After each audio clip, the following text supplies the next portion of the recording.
Hey everyone, and welcome. So today we are jumping headfirst into the work of one of the most powerful and, let's be honest, controversial thinkers in history, Karl Marx.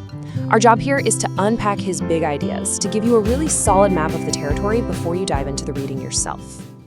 And yeah, this one is made especially for you, the second-year social theory students in Dr. Hosseini's course. He actually asked us to put this together for you. The goal is to make the chapter you're reading a lot more accessible, to give you that clear guide so you know what to look for when you get into the text. And right off the bat, this quote hits on the biggest challenge with Marx.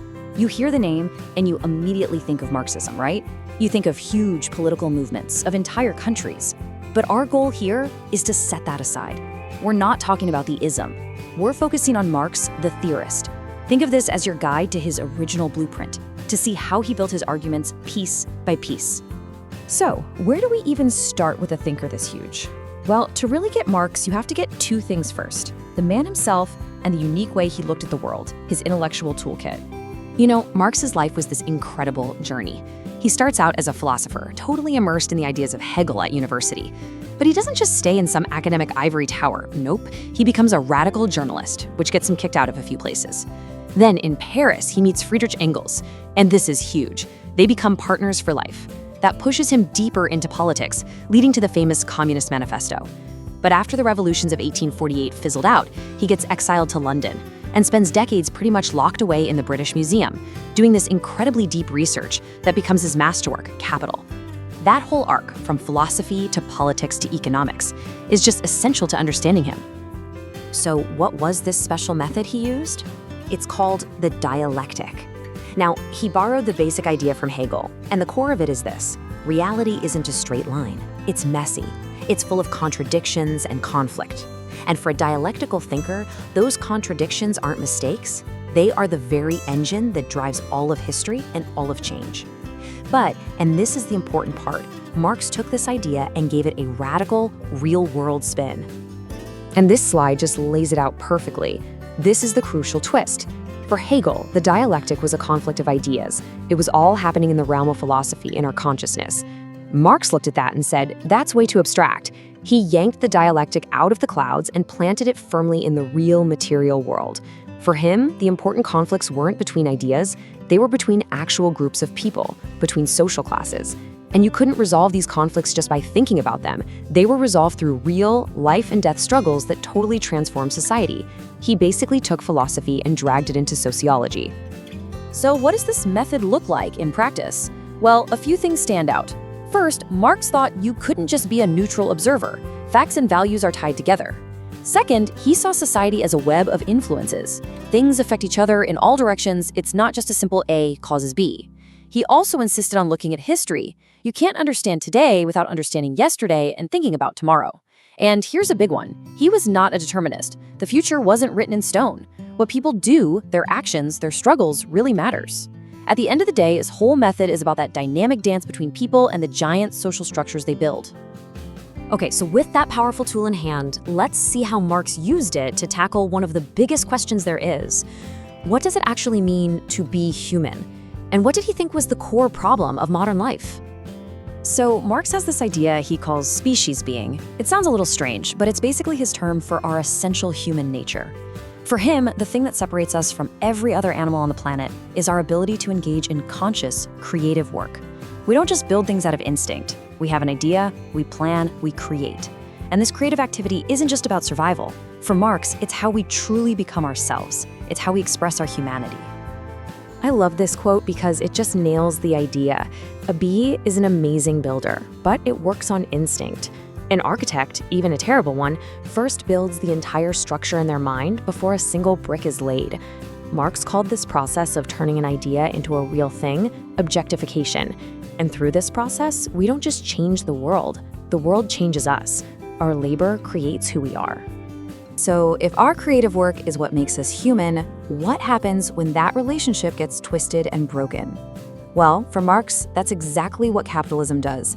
It takes the one activity that is supposed to be the ultimate expression of our humanity and turns it into a source of powerlessness and misery. And he had a powerful name for this broken, perverted relationship: alienation. Now, this is a really big concept for your reading, so let's break it down. Marx says alienation happens in 4 ways. First, we're alienated from our own work.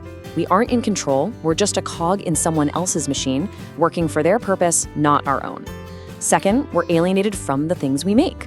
The product of our labor doesn't belong to us. It belongs to our boss, who sells it. Third, we get alienated from each other. Instead of working together, capitalism can make us see our fellow workers as competitors. And finally, and this is the most tragic part, we become alienated from our own human potential. Our work, which should feel creative and fulfilling, feels like a chore we have to do to survive.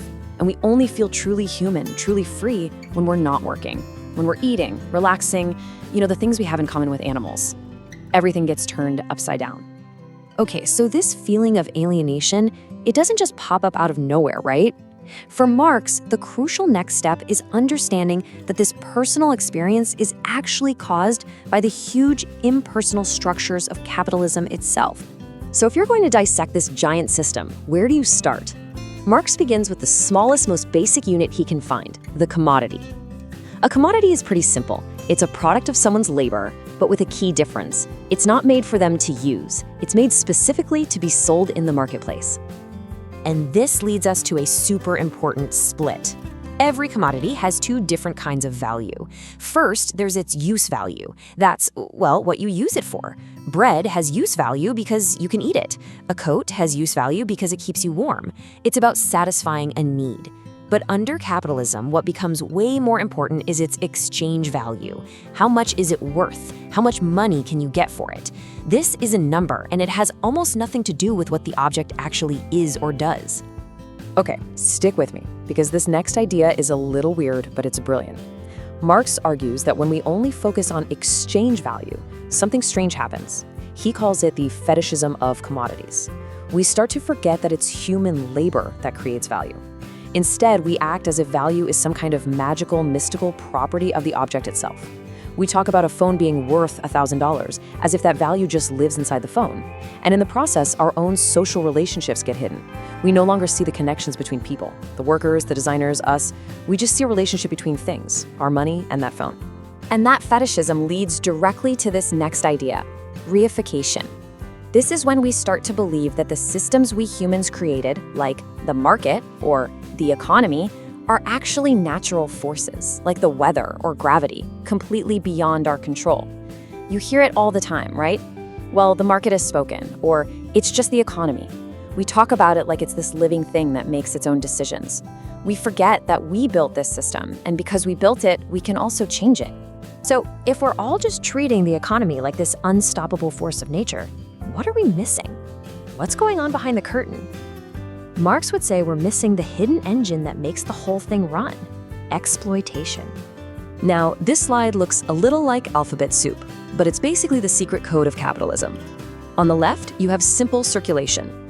You have a commodity, C, you sell it for money, M, to buy another commodity, C, that you need, CMC. The goal is to get something useful. But look at the right. The capitalist circuit is totally different. You start with money, M. You use it to buy commodities, C, like a factory and workers' time. Then you use them to produce a new commodity, which you sell for more money, M prime. That little dash after the M, that prime, that is everything. That's profit. The whole point of the game is to end up with more money than you started with. So the big question is, where does that extra money, that profit, actually come from? Is it magic? For Marx, the answer is surplus value. He argued that a worker's wage only covers the cost of keeping them alive and able to work.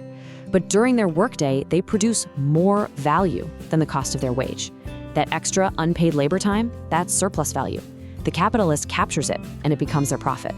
For Marx, this isn't just a business term, it is exploitation. Yeah, Marx did not pull his punches. This is such a powerful and frankly kind of terrifying metaphor. Dead labor is capital. The machines, the factories, all the stuff made by labor in the past. He says that stuff is dead, and it can only come back to life, vampire-like, by sucking the life force out of living labor, the workers who are on the factory floor today. The more labor it sucks, the bigger and stronger capital gets. And this whole dynamic creates the 2 main players in Marx's story of capitalism. On one side, you have the bourgeoisie, the capitalists. They're the ones who own the means of production, the factories, the tools, the money. On the other side, you have the proletariat, the workers. They don't own any of that stuff. The only thing they own is their own ability to work, which they have to sell to a capitalist just to survive. And because one wants to maximize surplus value and the other wants to, well, get paid more, their relationship is, by its very nature, one of conflict. And the system never just sits still. It's got this relentless built-in drive that Marx called the general law of capitalist accumulation. A key point here is that it's not just about individual capitalists being greedy. It's about the system itself. The logic of competition forces every capitalist to squeeze out more and more surplus value, not just to get rich, but to reinvest, to grow their business, and to crush their competitors. It's a grow or die situation. And that pressure just constantly intensifies the exploitation and the conflict at the heart of the system.